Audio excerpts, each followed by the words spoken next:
Ohanesa Igbo mụrụ nsem ọzọ Igbo kreda abịakwakwa m ọzọ wele unu mmalụ m. Afọ m ndị nọ na social media wee na-ebe akwa na-akwa alịrị na-aba na-anya onyinyo. Kedu iwe mere gọọmenti gọvanọ Soludo ji etiriwe anya n'iwe gbasalụ ọgwụ ha na-eme? As long as I'm concerned with the little intelligence in me as a degree holder and somebody named his masters, the governor of a state is the #1 chief security of a state. He has the power. The governor has the 24 hours and 158.8 power through his members of House of Assembly to create laws that will protect and guide his territory. The war it begin with government. You can never win. A win and lose war. It is a win war for the government.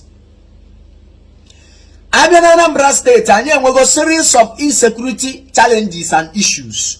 We have been having them even right from the time of Willie Obiano. Manankaide and Wesikita during the tenure of Soludo abro obele insecurity. May I educate you more that the type of insecurity I know now in Anambra State, all our youth and all our elderly ones we join hand to cause mayhem in our state. Soludo is not doing what he is doing for his personal gain. Enough security. He has money. He has the capacity to provide himself enough security. He is doing it because he cares for his citizens. For so long, Soludo Anolugo, let me read his mind. Anolugo now I wonder, can I come meji sonda? Manya wulona state here they peaceful. Ona chop, ona blend. Menka ketambe metendi uka. Menka ketambe metendi omenana. Menka ketambe metendi ukulu. Menka ketambe metendi agolo. Menka ketambe metendia. Mana wanne as onyo chichi, as a governor of a state, you are not prone to please anybody. Odele made mujeju ese nnoru in position. I don't favor anybody. I follow the rule, the constitution of the position. Position where constitution ya guide you to rule. That constitution is for you to rule without fear or favor. And also that constitution is to curtail your executive power as a leader. So now this Soludo Melu is nothing but to follow the rule, the constitution, the obligation, the oath of allegiance as well to keep safe the citizen, the life and the properties of Anambra. Soludo did not, I repeat, Soludo did not in any way interfere with the custom and the tradition of Igbo. He is only doing his duty as a responsible and an active governor of a state. Obulun and the House of Assembly Biakatalon will implement, will create a law that will bring about security, peace, progress, protection of life and prosperity in Anambra State. Iwa ulonya Anambra when I fight against that law. Idakwa iwu jikwe mana oburo ibata online ikwuo cho wisi. Obi ka aye na enwa iwi na-ekwu daa iwu gọọmenti ti. Oburu ibata online ikwuo cho attack ya the governor or kwuo so many things. Ka ya si na akpọta ikita adowe. Na akpọta ya on a round table with governor and then the House of Assembly si ngwa kwukwekwe ihe ikwulu ọzọ online. Onwere onye na attack. n'ihe kwunwe n'ihe nwenwu that nerves kwuonye. Is it because na social media dey? Let us try and censor our social media life. You don't know what it took the Anambra State House of Assembly to come into conclusion. Kitchen ụfọdụ ndị anọ na Anambra State House of Assembly na ụfọdụ ndị banara eme omenala. Some of them are called traditionalists. Most of them are called traditionalists. While some of them are Christians. But they have to implement a law that will safeguard the interests of the citizens of the state. Even I dey go about insecurity during the time of Obiano, when the type of people I am,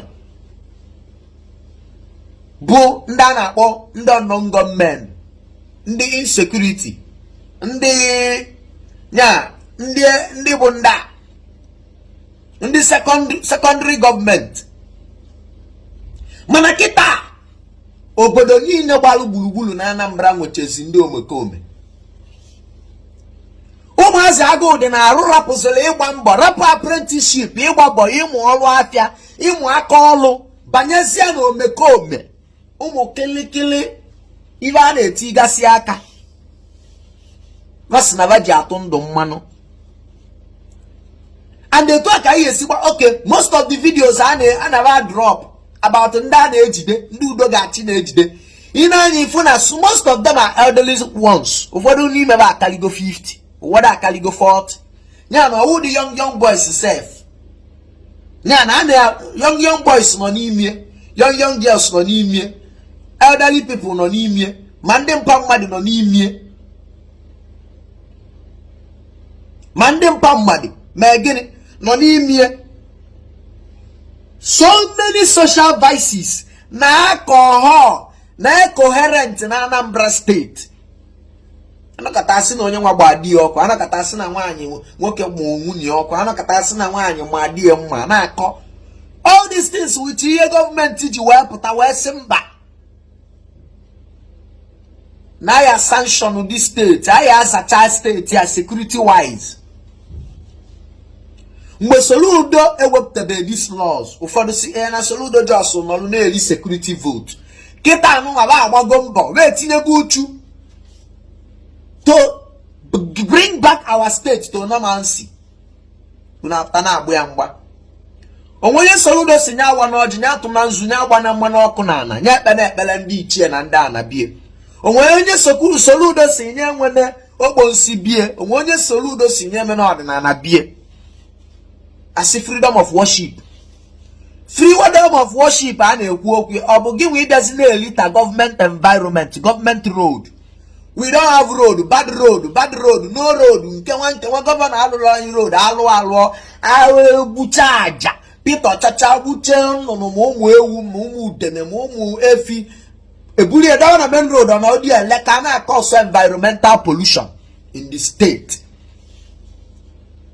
Let us call a spade a spade. Allow the governor to do his best. Obu no make his best to mechezi mbasa ya atụ ọzọ re-election, use your card and go and voting out. Ma ọ na ịma na inwe the power, na inwe the capacity, na inwe the followership. Maka na ọ bụ na ihe niile a na-eme ndị ọdịnala na-eme na unu anaghị egosi ya na social media before God and man. Government wouldn't have made a law that affected a little of your activities. There are so many videos for that. It cannot solve. We are human.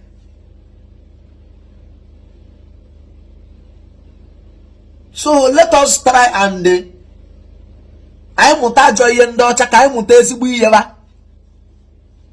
Onwe video nke mfụla ebe a na-egbu horse, ebe a na-egbu efi. The way si egbu the efi abụrụ the normal way si egbu anụmanụ.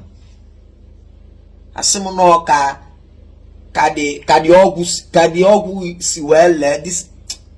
Now let us tell ourselves the truth. Please and please and please. Allow one Soludo the governor. Nke abụrụ campaign can na-emele anybody. Mana allow one here to try his best to work for the people of Anambra State. allow 1 year to do his best. To do his best. Onwere mgbe ị nọkọta anụ na ndị mmadụ nọ na okwu agwụ na-eme agwụwa ma ọ na-eme ihe mmụọwa gọvanọ bata pịasa ihe na-eme. We want to censor the ordinary culture. And let me remind you, ọ bụrụ na ị mara ọmalụ abịa na Roman Catholic Church o nwere ihe a na-akpọ Black Mass.